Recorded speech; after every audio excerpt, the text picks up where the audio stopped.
88%. That is the staggering number of American parents who admit to shouting, yelling, or screaming at their children within the last year. But here's the kicker. A recent study from the University of Pittsburgh found that yelling at your kids is actually as harmful as physical discipline. It increases levels of anxiety, stress, and depression while doing absolutely nothing to improve behavior. If you are stuck in that exhausting cycle of ask, repeat, yell, regret, then listen closely. This episode is going to save your voice and your relationship with your children. We are moving beyond the noise to find the quiet power of real influence. Why is it so hard? Why do we feel like we have to turn into a drill sergeant just to get a pair of shoes on a toddler? Most of us were raised with the "because I said so" mentality. We grew up in homes from New York to Los Angeles where volume equaled authority. We were taught that if a child isn't moving, you just need to turn up the decibels. We think, if I get loud enough, the message will finally penetrate. But the science tells a completely different story. When you yell, you aren't communicating, you are triggering. In the brain of a child, a loud, angry voice triggers the amygdala. That's the fight, flight, or freeze center. Essentially, the moment you start screaming, the learning part of their brain, the prefrontal cortex, shuts down completely. They literally cannot process your instructions because their brain is too busy trying to survive the perceived threat. You think they are ignoring you, but biologically, they are just offline. Now, look at the experts. Look at high-level negotiators or elite educators in top-tier Chicago schools. They don't scream to get results. They use something called low-volume authority. They know a secret that most parents miss. Connection must always come before correction. If the relational bridge isn't strong enough to carry the weight of your request, the request will fall into the canyon every single time. This brings us to a massive revelation.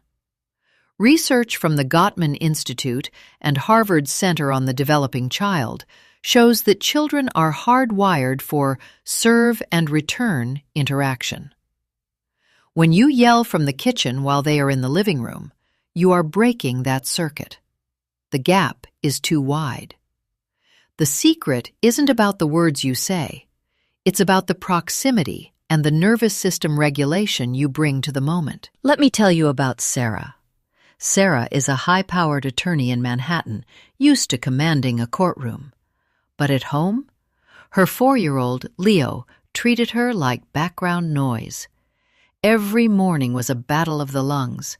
Sarah would be standing by the door, clutching her briefcase, screaming, "Leo, get your coat on! We are going to be late for preschool!" Leo would just keep playing with his Legos, completely unfazed, until Sarah reached a breaking point and screamed so loud the neighbors could hear.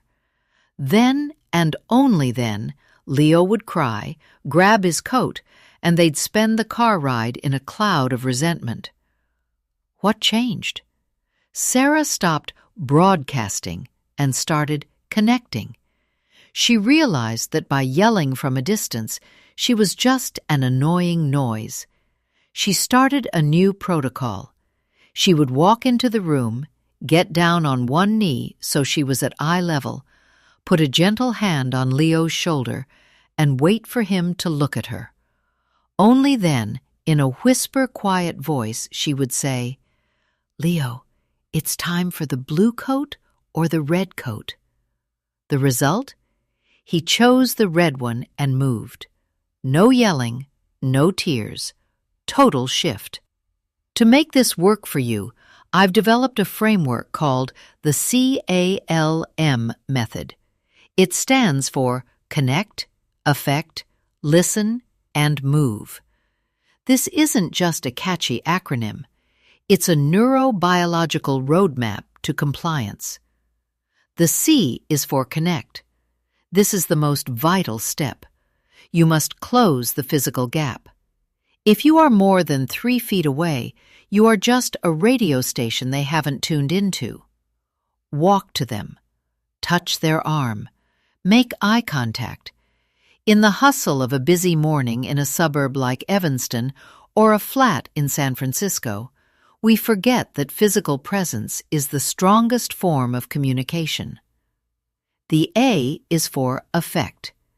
This refers to your internal state. If you are leaking frustration, they will mirror it. Children have mirror neurons that pick up on your heart rate and your tension. If you come in hot, they will get defensive. You have to affect a sense of calm, even if you're screaming on the inside. The L is for listen, or rather, validate. Before you give the command, acknowledge what they are doing. I see you're building a really tall tower with those blocks. This tells their brain, Mom/Dad is on my team, not an enemy invading my play space. Finally, the M is for move. Instead of stop doing that, give them a go instruction. The brain processes positive actions faster than negative ones. Instead of don't run, say walk like a slow turtle. Let's look at another case. Mark, a father of 2 in Houston. His 10-year-old daughter, Chloe, was addicted to her iPad. Every night at dinner, Mark would yell from the dining table, "Chloe, get off that thing and come eat." Chloe would shout back, "5 more minutes!" and an hour-long argument would ensue. Mark applied the C.A.L.M method. He walked into her room, sat on the edge of the bed for 30 seconds just watching the YouTube video with her. He connected. He then said, "That looks like a cool Minecraft build. Dinner is ready in 2 minutes. Do you want to save the game now or after I count to 10? By entering her world first, he earned the right to lead her out of it.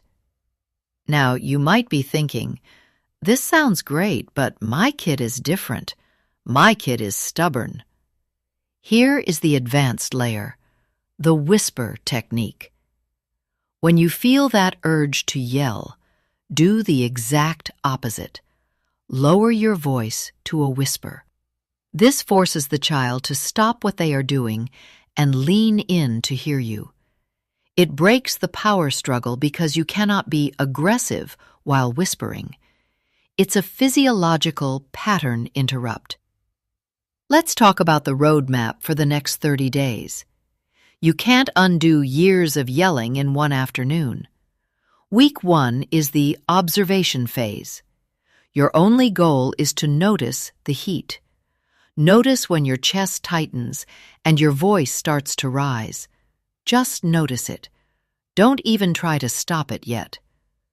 Week 2 is the proximity phase. Every time you need to give an instruction, you must be within arm's reach. No more shouting across the house. If you're in the laundry room and they're in the den, you walk to the den. You'll be surprised how much this one change reduces the need for repeating yourself. By week 3, you implement the touch and wait. Touch their shoulder. Wait for eye contact. Do not speak until you see their pupils. This is where the magic happens. By week 4, you'll notice your own stress levels dropping. Your home will feel less like a battlefield and more like a sanctuary. But what about the red flag moments? What if you're at a crowded grocery store in Los Angeles, you're exhausted, and your kid is having a level 10 meltdown because you won't buy the sugary cereal? The troubleshooting here is simple. Co-regulation. You cannot regulate a child's emotional storm if you are caught in it yourself. You have to be the anchor. If they are screaming, you stay quiet. If they are flailing, you stay still. Use the time in instead of the time out. Sit with them. Say, "I see you're having a really hard time. I'm right here when you're ready." This doesn't mean you give them the cereal. It means you give them your presence. Once the storm passes, and it always does, then you can move to the correction phase. There is a level 5 expert move here that I want to share. It's called the narrative shift. Instead of seeing your child as disobedient, start seeing them as unskilled. They aren't trying to give you a hard time. They are having a hard time. When you change your internal narrative from "he's a brat" to "he's overwhelmed," your voice naturally loses its edge. You become a coach instead of a critic. Imagine the long-term results. In 6 months, your child won't just be listening better, they will be more emotionally intelligent. They will learn how to handle conflict by watching how you handle them. You are literally rewiring their nervous system for peace instead of high cortisol reactivity. Let's recap. The old belief that yelling gets results is a lie. It's a short-term fix with long-term damage. The truth is that connection is the only path to true influence. Remember the C.A.L.M method. Connect physically, affect a calm state, listen and validate their world, and move them toward a positive action. Your action item for today? Right after you finish this episode, the very next time you need your child to do something, I want you to walk over to them. Don't say a word until you are close enough to smell their hair. Get down low. Wait for those eyes, and then speak your request in the softest voice you can manage. If you do this today, you will see the first flicker of change. If you do it for a week, you'll see a transformation. I want to hear how this works for you. Drop a comment or send me a message with the word calm. Tell me about that one moment where you almost yelled, but you chose to connect instead. I read every single one of them. Next week, we're diving into the screen time solution, how to end the digital tug-of-war without the drama. You won't want to miss it. Until then, stay calm, stay connected, and remember, your quietest voice often carries the most weight. I'll see you in the next one.